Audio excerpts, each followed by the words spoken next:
আমার in total 4 সন্তান। এক সন্তান আল্লাহ নিয়ে নিয়েছেন, এক সন্তান আল্লাহর কাছে আছেন, জন্মের পরেই আল্লাহ পাক তাকে নিয়েছেন, আলহামদুলিল্লাহ। ইনশাআল্লাহ তার সাথে আমাদের জান্নাতে দেখা হবে ইনশাআল্লাহ। আর এখন আমার 1 মেয়ে এবং 2 ছেলে। তো প্রত্যেক ছেলে এবং মেয়ের সময় ওয়াইফকে ঢোকানো হয়েছে আমি জায়নামাজেই। যতক্ষণ পর্যন্ত বাচ্চা আমার হাতে আসে না আমি জায়নামাজেই ছিলাম। এবং আমি দেখেছি যে আল্লাহ যে আছেন, আল্লাহ যে মানুষের এত কাছে, আল্লাহ যে দোয়া কবুল করেন, শোনেন, মানে আমি হৃদয় থেকে উপলব্ধি করেছি। এই কথাগুলো তো বোঝানো যাবে না, এগুলো তো আমি কোনো দলিল বা প্রমাণ দিয়ে আপনাকে বোঝাতে পারবো না। এটা আপনি ফেস করলে না ফিল করলে বুঝতে পারবেন। তো সেজদায় দোয়া করতে করতে চোখের পানি ফেলার সাথে সাথে দেখা যায় যে নার্স এসে বলেছে আমাকে যে আর কাঁদতে হবে না, এই যে মেয়ের কান্না শোনেন। এমন হয়েছে আমার সাথে। কারণ মানে স্ত্রীর যে প্রসব বেদনা, এটা দেখে কিন্তু স্বামী আসলে ঠিক থাকতে পারে না, তাদের প্রচণ্ড কষ্ট হয়। এবং এই কষ্টটা এই কারণেই হয়তো নবী সাল্লাল্লাহু আলাইহি ওয়াসাল্লাম বলেছেন, তোমার সবচেয়ে সেরা অধিকার পাওয়ার, মানে ভালো ব্যবহার পাওয়ার অধিকার রাখে তোমার মা, এরপর তোমার মা, তারপরেও তোমার মা, এরপর তোমার বাবা। তো মায়ের এই যন্ত্রণা শুধু মায়েরাই বুঝতে পারবেন। তো আপনি যদি জান্নাত পেতে চান, মায়ের সেবা করেন, মায়ের খেদমত করেন, মাকে সন্তুষ্ট রাখেন, ইনশাল্লাহ জান্নাত পেয়ে যাবেন ইনশাআল্লাহ। আর এই যুগে কিন্তু মা বাবার সাথে দাস দাসীর মতো আচরণ করা হয় আর কি। মায়ের হকটা কখনো নষ্ট করেন না। আর মেয়েদের প্রতি তাদের প্রতি আমার কনসেপ্টটা বিহি হচ্ছে এরকম যে কঠিন হয়ে তাদের সাথে কোনো লাভ নাই। আসলে আদতে আলটিমেটলি কঠিন হয়ে কোনো লাভ নাই। 2-1 দিন হয়তো ঝগড়াঝাটি হতে পারে, মনোমালিন্য হতে পারে, কিন্তু কঠিন হয়ে তাদেরকে লাইনে আনা খুব একটা যায় না। নরম হয়ে বুঝিয়ে সুজিয়েই, ভালো ব্যবহার, ভালোবাসা, মহব্বত দিয়েই সম্ভব ওদের মন জয় করা, আদারওয়াইজ সম্ভব না। তো খেয়াল রাখবেন এই বিষয়গুলো। এরপরে আজান হবে, তাহানিক হবে, 7ম দিনে গিয়ে আপনি আকিকা করবেন। যদি করতে না পারেন 14 দিনে, যদি তাও করতে না পারেন 21। এভাবে সুযোগ আছে আকিকা করার, তবে 7ম দিনে আকিকা করা সুন্নাহ। আকিকাটা কি? এটা হচ্ছে আপনার সন্তানের জানের বদলে একটা জানের উৎসর্গ। ছেলে হলে 2টো খাসি, মেয়ে হলে 1টা। কারণ কি, মেয়েদের রোগ প্রতিরোধ ক্ষমতা কিন্তু এমনিই বেশি, ছেলে বাচ্চার রোগ প্রতিরোধ ক্ষমতা কিন্তু কিছুটা কম। এখানে 2টো খাসি উৎসর্গ করা হচ্ছে আল্লাহর কাছে। এখানে মেয়েদেরকে ছোট করা হচ্ছে না। তসলিমা নাসরিন টাইপের মেয়ে থাকলে বলতে পারে যে হ্যাঁ এটা ছোট করা হচ্ছে। এখন আকিকার পর কি মাথা মুন্ডন করা। মাথা মুন্ডন মানে একটা চুল থাকে, চুলটা কষ্ট দেয়, ডক্টরাই বলেন যে এই চুলটা কিন্তু বাচ্চাদেরকে কষ্ট দেয়, এই চুলটাকে কামিয়ে ফেলা। যদি মাথায় কোনো প্রবলেম থাকে, ডক্টর বলে না এখন করার দরকার নাই, সেটা আলাদা ইস্যুস, কিন্তু নর্মালি কামিয়ে ফেলা উচিত। এবং চুলের ওজন করতে হয়, এই চুলের ওজনের সমপরিমাণ রূপা আল্লাহর পথে সদাকা করতে হয়, এটা সুন্নাহ। তো এটা করবেন। তারপরে আকিকা করলেন, আকিকা আপনি যেভাবে গোশত বন্টন করেন সেভাবে করবেন। বাচ্চা এখন জন্ম হয়েছে, আপনাদের নতুন অধ্যায় শুরু, এই প্যারেন্টিংস আপনার এখন শুরু হচ্ছে। এখন আপনার জন্য প্যারেন্টিংস বইটা আমি সাজেস্ট করছি এবং আমি কিছু বলে দিচ্ছি।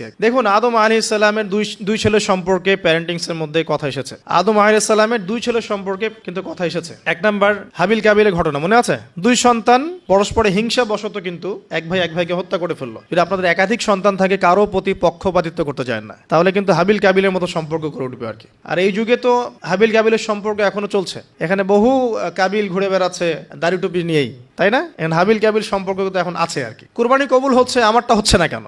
খেদমত হচ্ছে, আমি পারছি না কেন? মানুষ ওখানে ছুটছে, আমার কাছে আসে না কেন? ওই ওয়াজে 2 লাখ লোক হচ্ছে, আমার ওয়াজে হচ্ছে না কেন? হাবিল কাবিল সম্পর্ক তো আছেই আর কি এখন।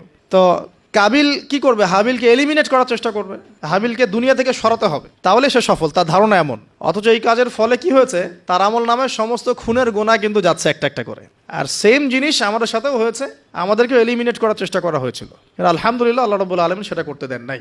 আল্লাহ পাক সবসময় সত্যের সাথে থাকেন, অনেস্টির সাথে থাকেন। আল্লাহ পাক সবসময় নূর এবং মারিফতওয়ালা মানুষের সাথেই থাকেন। আল্লাহ পাক কখনোই ইবলিস এবং কাবিলের সাথে থাকেন না। আল্লাহ পাক বোঝার তৌফিক দেখ। সামনে যান। নূহ আলাইহিস সালামের জীবনেও কিন্তু প্যারেন্টিংস আছে। দেখেন, এক সন্তান ইসলাম কবুল করছে না। তো এমন হতে পারে যে দীর্ঘদিন আমার একাধিক সন্তান, আমি আমার সর্বোচ্চ পরিশ্রম করছি সন্তানের পিছনে, তাদের ভরণ পোষণ, খাওয়া দাওয়া, এডুকেশন সবকিছু, তারপরেও জীবনের এক পর্যায়ে গিয়ে একজন বিভ্রান্ত হয়ে গেছে। এটা হতে পারে, এটারও সুযোগ আছে।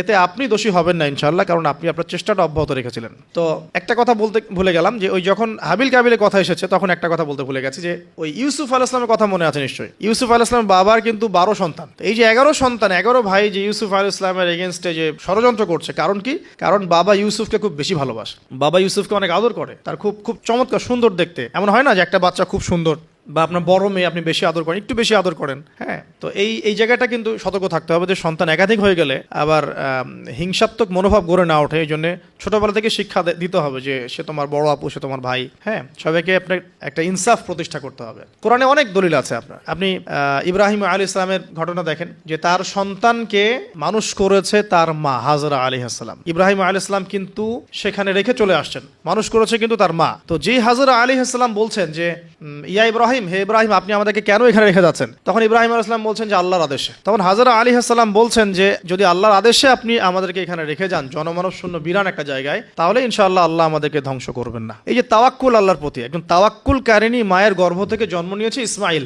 আলাইহিস সালাম। ওই সন্তানকে যখন ইব্রাহিম আলাইহিস সালাম আরো কয়েক বছর পরে এসে বলছেন ইন্নী আরা ফিল মানামি আন্নী আযবাহুকা, আমি স্বপ্নে দেখেছি তোমাকে জবাই করছি, ফানজুর মাযা তারা, তোমার রায় কি আমাকে বলো। ওই সবর কারিনী মায়ের গর্ভ থেকে জন্ম নেয়া, তাওয়াক্কুল কারিনী মায়ের গর্ভ থেকে জন্ম নেয়া সন্তান এবার বলছে ইয়া আবাতি, হে আমার বাবা, ইফআল মা তুমার, আপনি তাই করুন যা আপনাকে আদেশ করা হয়েছে। সাতাজিদুনি ইনশাআল্লাহু মিনাস সাবিরিন, আমাকে ইনশাআল্লাহ আপনি সবরকারী পাবেন। তো এখানে মায়ের রোলটা দেখেন, মা যেমন হবে সন্তান তেমন হতেই পারে। মা যেমন হয় সন্তান কিন্তু তেমনই হয়, স্বাভাবিক এটা। মা যদি সন্তানকে হৃদ্যতা ভালোবাসা দিয়ে বড় করে, সন্তান দেখবেন বড় হয়ে সবাইকে ভালোবাসে। মা যদি সন্তানকে কনফিডেন্স দেয় যে বাবা তুমি পারবে, জীবন অনেক কিছু করতে পারবে, তোমার মধ্যে এই প্রতিভা আছে, ইনশাআল্লাহ তুমি পারবে, সন্তান বুস্ট আপ পিছন থেকে পারবে ইনশাআল্লাহ। মা যদি সন্তানকে ত্যাগ করে, দুধ পান না করায়, ফ্যামিলিস্টদের মতো দুধ পান না করিয়ে এই যে আপনার বেবি সিটারদের কাছে মানুষ করায় আর কি, হ্যাঁ, ডে কেয়ার সেন্টারে মানুষ করায়, দেখবেন সন্তান ছোটবেলা থেকে একটা হতাশা, হীনমন্যতা, নিঃসঙ্গতায় ভোগে। আর এখন এলিট সোসাইটির মধ্যে এই সমস্যাটা আছে না, নিঃসঙ্গতায় ভোগে তারা। কিন্তু মা যদি সন্তানকে দেখা যায় খুব শাসন করে, বেশি প্রহার করে, সন্তান কঠোর হয়ে যাবে, মনটা কিন্তু শক্ত হয়ে যাবে। তো পিতা মাতার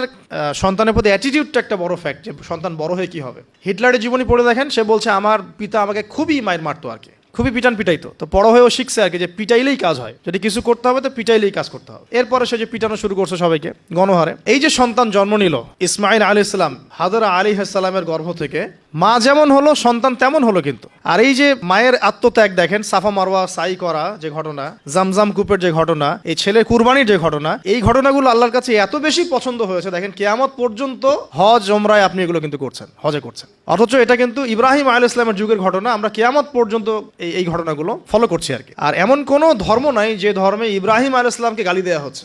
জিউসরা ইব্রাহিম আলাইহিস সালামকে সম্মান করে, জানেন, খ্রিস্টান যারা তারা ইব্রাহিম আলাইহিস সালামকে সম্মান করে, তারা কিন্তু এই পরিবারটাকে সবাই সম্মান করছে আর কি। তো এখানে একটা প্যারেন্টিং আপনার নসিহত আছে। পাশাপাশি আপনি সামনে যাবেন, লোকমান আলাইহিস সালামের ঘটনা পাবেন। এটা সূরা লোকমানের এখানে দেয়া আছে, ওয়ালাকাদ আতাইনা লোকমানের হিকমা আন ইশকুরু লিল্লাহ, এখান থেকে নিয়ে শুরু করে একদম আমি আয়াত নাম্বারটা বলে দেই। আয়াত নাম্বার 12 থেকে নিয়ে আপনার এই যে 19-20 পর্যন্ত এই পুরো আয়াতগুলোর মধ্যে লোকমান আলাইহিস সালামের অনেকগুলো নসিহত আছে। সন্তানকে কাছে বসিয়ে তিনি বলছেন, হে আমার সন্তান, আল্লাহর সাথে কাউকে শরীক করো না, লা তুশরিক বিল্লাহ ইন্নাশ শিরকা লাযুলমুন আযীম। শেখাচ্ছেন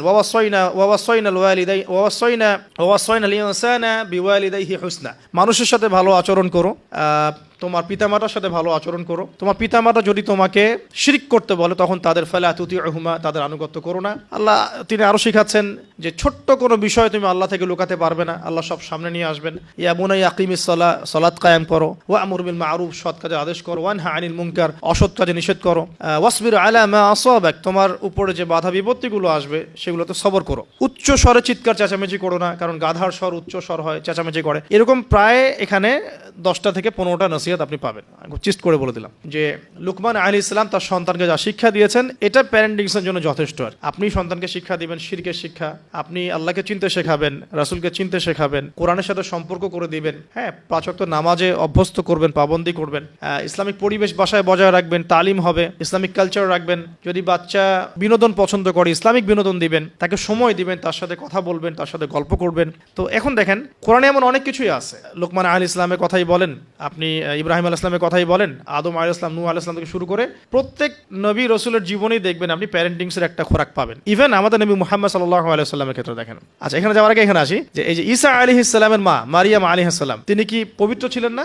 দেখেন আল্লাহ পাক এমন সন্তান দিয়েছেন, সন্তানও পবিত্র। ঈসা আলাইহিস সালাম কি আল্লাহর হুকুমে মৃতকে জীবিত করে ফেলছেন না? আল্লাহর হুকুমে মানুষের সেবা করছেন, চিকিৎসা করছেন, তাকে রূহুল কুদুস সহযোগিতা করছে না? এবং তিনি এমন একজন সত্তা যিনি আবার মসিহুদ দাজ্জালকে হত্যা করবেন। তাকে আল্লাহ পাক কত বড় একটা মাকাম দিয়েছেন। তার মা পবিত্র ছিলেন, পবিত্র মায়ের সন্তান। দেখেন নবী সাল্লাল্লাহু আলাইহি ওয়াসাল্লামের ক্ষেত্রে কি হয়েছে, তিনি মা এবং বাবার সঙ্গ খুব বেশি পাননি, কিন্তু তার আশপাশের মানুষ যারা ছিল আর কি, তার চাচা, তার দাদা, তারা সব সময় নবী সাল্লাল্লাহু আলাইহি ওয়াসাল্লামকে প্রচন্ড ভালোবাসতেন, প্রশংসা করতেন। কাবা ঘরে নিয়ে কোলে নিয়ে বসে বলতেন, আমার এই নাতি, আমার এই বংশধর ইনশাআল্লাহ একদিন নেতা হবে। তার দাদা বলতেন বারবার। দেখেন নবী সাল্লাল্লাহু আলাইহি ওয়াসাল্লাম ছোটবেলা থেকে এই শিক্ষাগুলো, এই ভালোবাসাগুলো পেয়েছেন। ছোটবেলায় তাকে বেদুইনদের কাছে রাখা হয়েছে, মরুতে দৌড়িয়েছেন, খেলেছেন, হাড়হাড্ডি শক্ত হওয়ার জন্য, ফিজিক্যালি স্ট্রং হওয়ার জন্য। ভাষা শিখিয়েছেন নবী সাল্লাল্লাহু আলাইহি ওয়াসাল্লামকে ছোটবেলায়, ওই দুধমা হালিমার ওখানে তিনি ভাষা শিখছেন, আরবি ভাষা, বিশুদ্ধ ভাষা।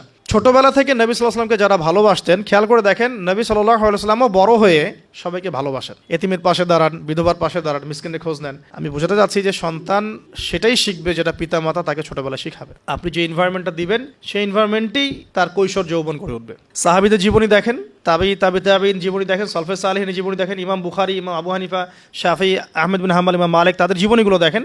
তাদের পিতামাতার বিশাল সাপোর্ট ছিল তাদের এই জায়গায় আসার পিছনে। ঠিক আছে, তাদেরকে কখনো চিন্তা করতে হয় না এই দুনিয়া নিয়ে।